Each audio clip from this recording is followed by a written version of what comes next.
This is a National NC-100XA from about 1938. Just been doing some refurbishment work on this.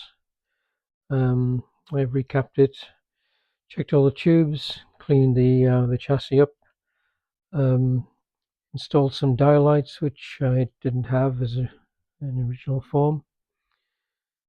Quite a few resistors are out of tolerance in this set. In fact, most of them are out of tolerance. About 4 of them have been replaced previously by someone. But the set is now working quite well, even with all the out of tolerance resistors, including one resistor which should be 50 kilo ohms, and it's actually 1 mega ohms in the first audio plate circuit, which is remarkable. It's tuned to 5 megahertz on band C, and then we've got WWV coming in. It's the broadest selectivity position. You can narrow the selectivity down.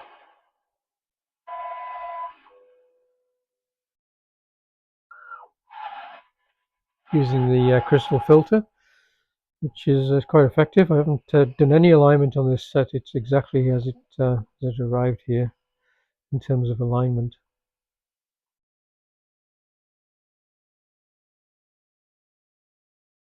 This little switch here, it actually switches off the S meter for when you're changing bands, so it doesn't bang hard stop on one end or the other. I'll just change the bands. I'll if you watch the pointer there, you'll see it moving downwards towards one of the broadcast bands. It's now on the lowest band, band E.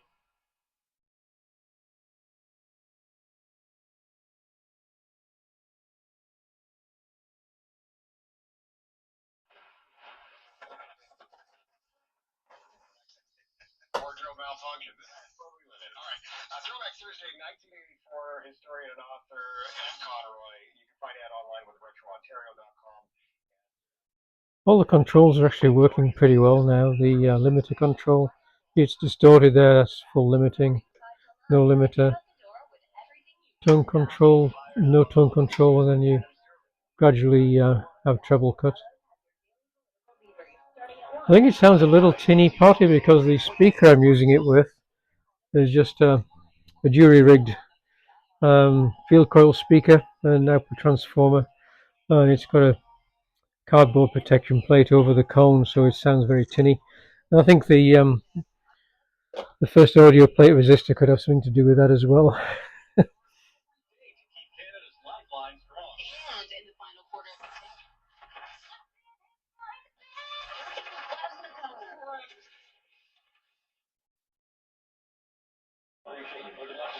Lots of volume. The RF gain control works great. That's automatic volume control, manual volume control. That puts the CW oscillator into circuit.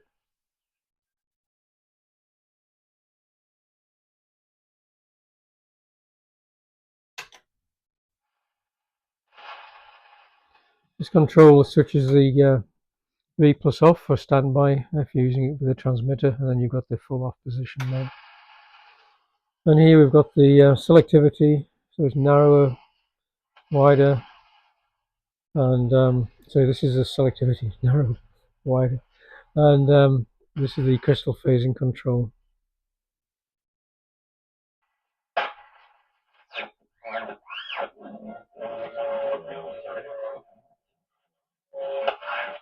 So you can peak the phasing for either a null or a peak in the signal strength.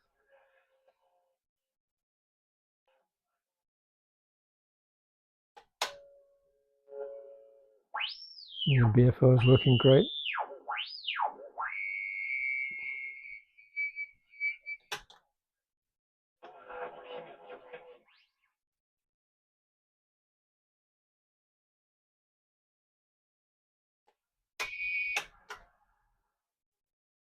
I'll switch on to band D, which is the upper end of the broadcast band. It's down here.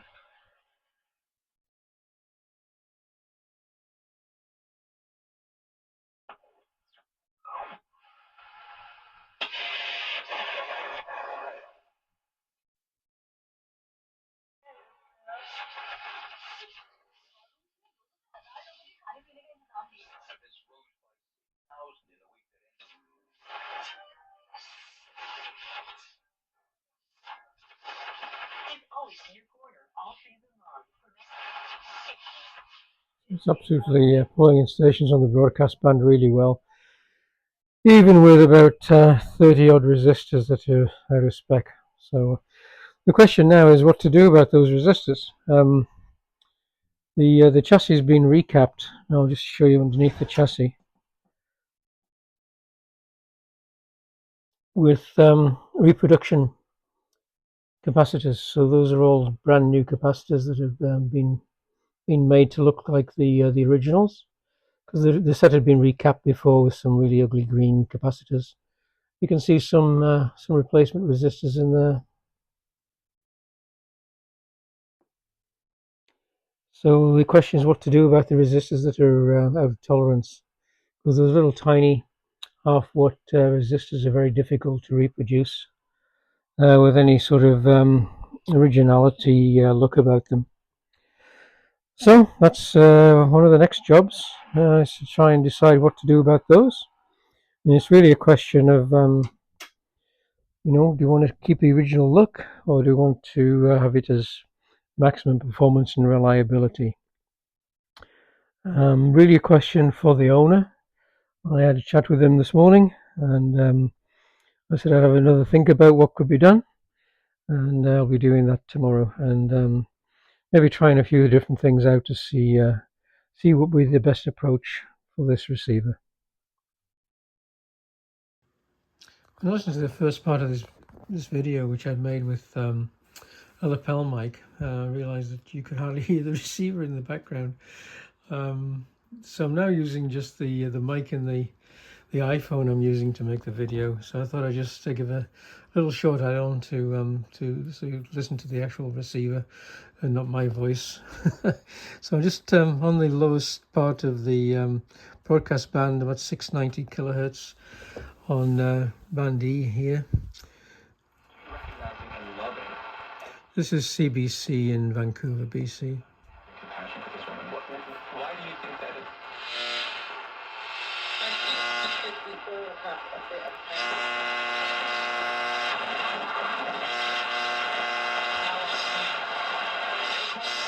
Well, your corner says DC is a binary sound. Come on, Monica. Do not let this fear happen to you.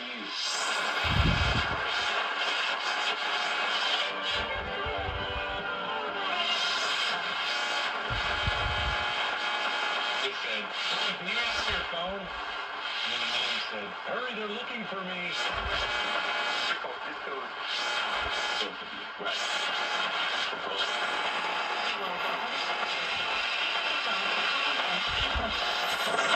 For an hour before you actually drink it. It releases the flavors and makes you're stirring it with ice, so it makes it ice cold, which you kind of want as well. But you do all that. You shake it 28 times at least.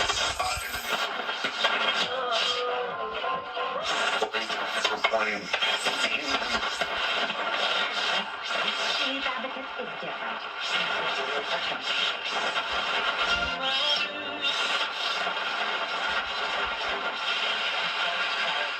You can see there's loads of stations on the bottom part of the broadcast band down to up to 1.3 megahertz. I'll just move it to the next band up and watch the pointer there. Moves on to the second band. So it's at the upper end of the second band. I'm just tuning down now through 2 megahertz there.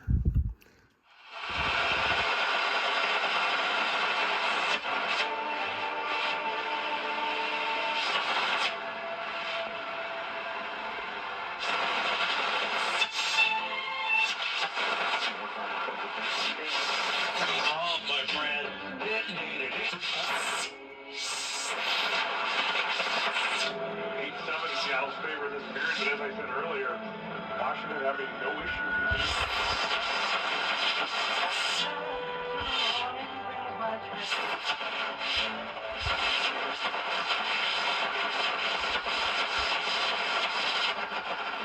Also, loads of stations on the broadcast band.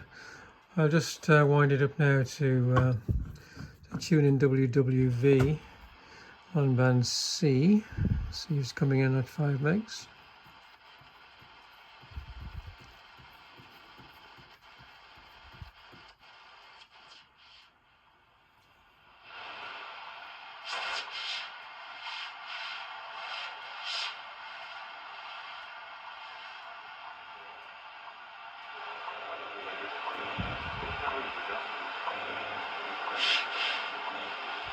It is. It's a bit weak tonight. It's about 9:30 in the evening in January in BC, Canada. So now put it onto the next panel, just see if we can receive anything on 10 megahertz. Probably not. There's a strong 10 megahertz signal in this workshop due to all the various oscillators. So that's the local 10 megahertz signal you can hear, not WWV. Oh, WWV just in the background.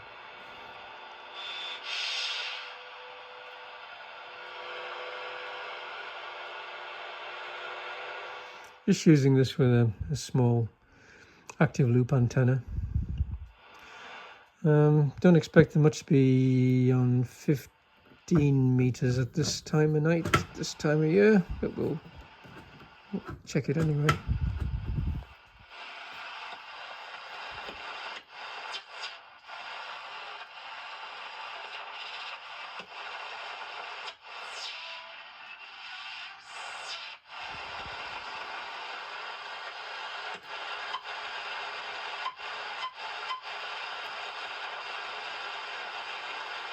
Yeah.